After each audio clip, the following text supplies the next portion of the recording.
सिद्धार्थनगर के माधव प्रसाद त्रिपाठी राजकीय medical college में एक बार फिर फर्जी डिग्री का मामला चर्चा में आ गया है। कम्युनिटी मेडिसिन विभाग अध्यक्ष डॉक्टर नौशाद आलम ने प्रमुख सचिव चिकित्सा शिक्षा विभाग को पत्र भेजकर एसोसिएट प्रोफेसर डॉक्टर हसमुतुल्लाह की पीएचडी डिग्री की उच्च स्तरीय जांच कराने और आवश्यक कार्रवाई की मांग की है। शिकायत में आरोप लगाया गया है कि डॉक्टर हसमुतुल्लाह ने नियमों की अनदेखी करते हुए राजकीय मेडिकल कॉलेज जालौन में पूर्णकालिक सेवा के दौरान पीएचडी की डिग्री हासिल की और उसी के आधार पर प्रमुख पद पर नियुक्ति प्राप्त की। शिकायतकर्ता ने यह भी आरोप लगाया कि डॉक्टर हसमुतुल्लाह की नियुक्ति में प्रचार और राजनीतिक संरक्षण की भूमिका रही है। पत्र में दावा किया गया है कि संबंधित विश्वविद्यालय द्वारा जारी डिग्रियों को लेकर पहले भी गंभीर सवाल उठ चुके हैं और पूर्व में भी इस संबंध में शिकायतें की गई थी, लेकिन प्रभावशाली रसूख के कारण कोई ठोस कार्रवाई नहीं हो सकी है। मामले में यह भी उल्लेख किया गया है कि संबंधित विश्वविद्यालय के खिलाफ फर्जी डिग्री वितरण के आरोपों की जांच की जा रही है। फिलहाल इन आरोपों की आधिकारिक पुष्टि होना शेष है और चिकित्सा शिक्षा विभाग की ओर से इस संबंध में कोई आधिकारिक प्रतिक्रिया सामने नहीं आई है। शिकायत के बाद अब मामले की निष्पक्ष जांच और विभागीय कार्रवाई की मांग तेज हो गई है। तो आपने शिकायत करी है कि आप जो वहाँ एक फैकल्टी है उनकी पीएचडी की डिग्री फेक क्या? जी, मैं यहाँ पे डॉक्टर नौशाद आलम, आचार्य कम्युनिटी मेडिसिन विभाग अध्यक्ष पद पे कार्यरत हूँ और यहीं पे एक फैकल्टी है डॉक्टर हसमतुल्लाह, जो सहाचार्य हैं एनाटॉमी विभाग में, वो नियमित पद पे हैं, वो भी कार्यरत है यहीं पे। उनकी जो एक्सपीरियंस सर्टिफिकेट है और जो यूजीसी की गाइडलाइन है और जो आरटीआई से रिप्लाई आई है, जब वो गवर्नमेंट मेडिकल कॉलेज जालौन में कार्यरत थे, वहाँ से जो आरटीआई रिप्लाई आई है और यूजीसी ने भी आरटीआई रिप्लाई में कुछ नियम बताए हैं। फिर जहाँ से इन्होंने पीएचडी किया है, मलवांचल यूनिवर्सिटी इंदौर मध्य प्रदेश से, वहाँ की ऑर्डिनेंस है, जो वहाँ का कानून है, इन सारे दस्तावेज के आधार पे उनकी डिग्री जो है फर्जी तरीके से ली गई प्रतीत होती है। उसमें जो इनका कार्यकाल है डॉक्टर हसमतुल्लाह का, वो Jalaun government medical college Jalaun में ये कार्यरत रहे हैं। उस कार्यकाल को मैंने अपने पत्र में पूरा विस्तृत लिखा है कि वो कब से कब तक कार्यरत रहे हैं।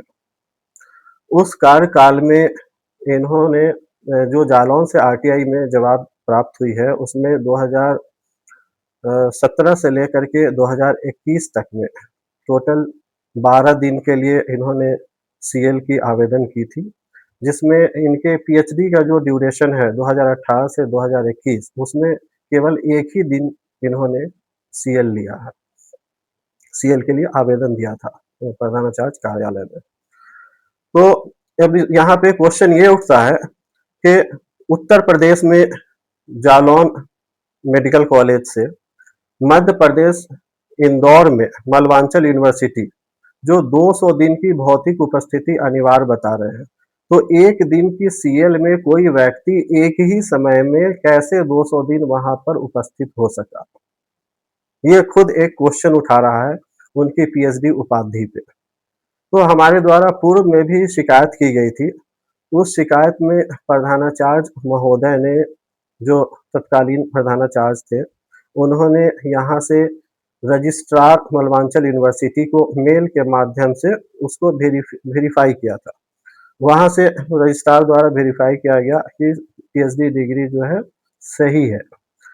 लेकिन पीएचडी डिग्री सही अगर है तो ये बिना जाए हुए, बिना वहाँ प्रेजेंट हुए पीएचडी की डिग्री कैसे प्राप्त कर ली उन्होंने? ये कैसे सही हो गया? एनएमसी और यूजीसी गाइडलाइन क्या कहती है? एनएमसी की गाइडलाइन जो 2022 से है, उसमें ये लिखा हुआ है कि पीएचडी रेगुलर इन कैंपस होना चाहिए, यानी जहाँ पे आप पीएचडी में अध्ययनरत है, आप वहाँ पे भौतिक रूप से उपस्थित हो, इसको बोलते हैं रेगुलर इन कैंपस।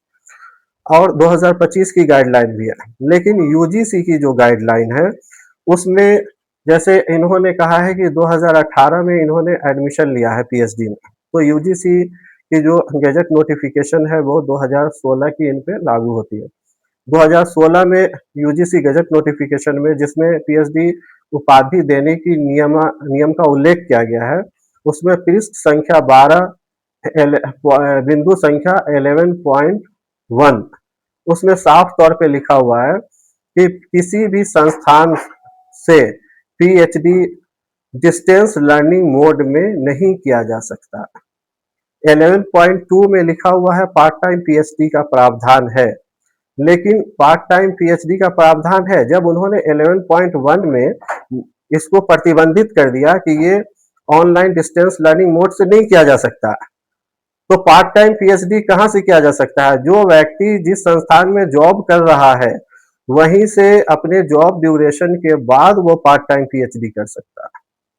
ये नहीं कि वो एक स्टेट में काम कर रहा है और वो किसी अन्य स्टेट से उसकी पीएचडी चल रही है।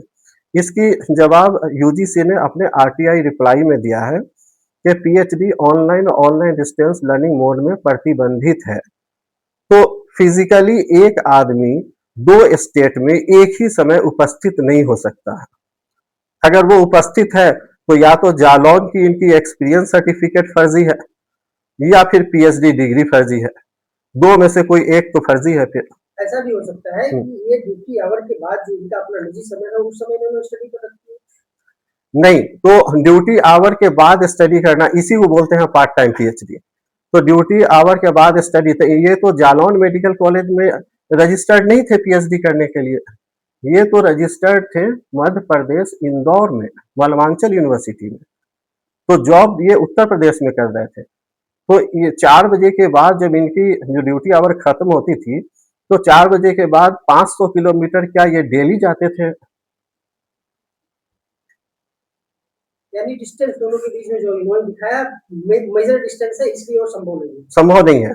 और दूसरा मैं आपको बता दूं कि ऑनलाइन डिस्टेंस लर्निंग मोड में जो जिस विषय में यूनिवर्सिटी ग्रांट कमीशन ने अलाउ किया है कि डिस्टेंस मोड में या ऑनलाइन मोड में जिस सब्जेक्ट में जो कोर्स अध्ययन किया जा सकता है उस कोर्स में भी टेरिटोरियल ज्यूरिसडिक्शन से बाहर किसी भी दशा में नहीं की जा सकती है। टेरिटोरियल ज्यूरिसडिक्शन है कि उस संस्थान का टेरिटोरियल ज्यूरिसडिक्शन डिफाइंड होगा और ये एक स्टेट की बाउंड्री से बाहर कभी भी नहीं हो सकता, जो उसकी भी दस्तावेज हमने उसमें लगाई है अपने शिकायती पत्र में।